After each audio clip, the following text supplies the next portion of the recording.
President Obama over the weekend in Trinidad outlined the Obama Doctrine. 1, recognizing the U.S. needs other countries. 2, that cooperation is in the best interest of the United States. And 3, that when the U.S. fails to meet our ideals, it needs to confess that. The doctrine seems to have been a big hit in Latin America, but how well will it play here at home? President Obama says his trip to Latin America was full of moments of outreach to strong U.S. allies, such as Uribe of Colombia. But he acknowledged a handshake from Venezuelan President Hugo Chavez, and then Chavez's gift of a book critical of the U.S. consumed much of the media attention. President Chavez is better at positioning the cameras. Chavez, who suspended diplomatic relations with the U.S. last September, now says he wants to re-engage. And President Obama scoffed at any suggestion that his being polite to Chavez played into the Venezuelans' hands in any way. A criticism that was part of a larger debate that occupied much of the 2008 campaign, as seen on CNN. But I don't want to see the power and prestige of the United States president put at risk by rushing into meetings with the likes of Chavez and Castro and Ahmadinejad. The whole notion was that somehow if we showed courtesy or opened up dialogue with governments that had previously been hostile to us, that somehow would be a sign of weakness.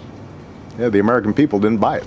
The biggest issue at the summit, one that President Obama didn't seem entirely prepared for, was how united the region is in supporting the U.S. lifting the embargo against Cuba. They see the strategy of isolating Cuba as increasing polarization in Latin America, which doesn't help anybody. Mr. Obama says the ball's in the court of the Cuban government. The fact that you had Raul Castro say he's willing to have his government discuss with ours not just issues of lifting the embargo, but issues of human rights, political prisoners. That's a sign of progress. Former Bush advisors sniped at President Obama for sitting through a 52-minute rant against the U.S. by leftist Nicaraguan leader Daniel Ortega. It is clearly a different approach than that of President Bush. You know, if the question is, how does this play politically?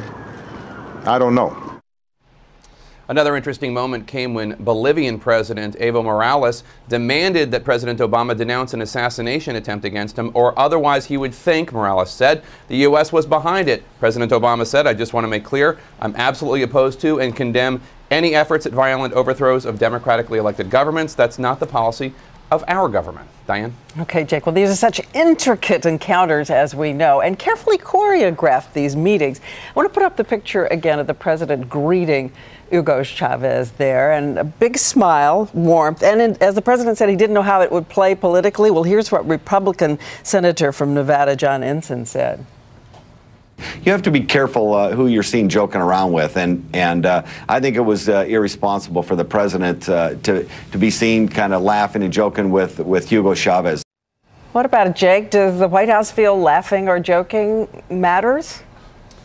They feel that they were being courteous and that there is no harm in that. Venezuela is the 4th largest exporter of oil to the United States, and it's certainly in the interests of the United States to have a good relationship with Venezuela. But I will point out that in the exchange when President Chavez gave President Obama the book, there did appear to be a little irritation on the face of President Obama. He really is not one for stunts like that, and you can kind of see that also. He didn't possibly, not possibly, he didn't know what the book was because the book that President Chavez gave him was in Spanish, which is an interesting conundrum given that President Obama does not speak Spanish. Yeah, you could see a little bit on his face, one of those, oh, I see, it's going to be one of those when he came over. That's exactly right. Yeah, thanks a lot, Jake.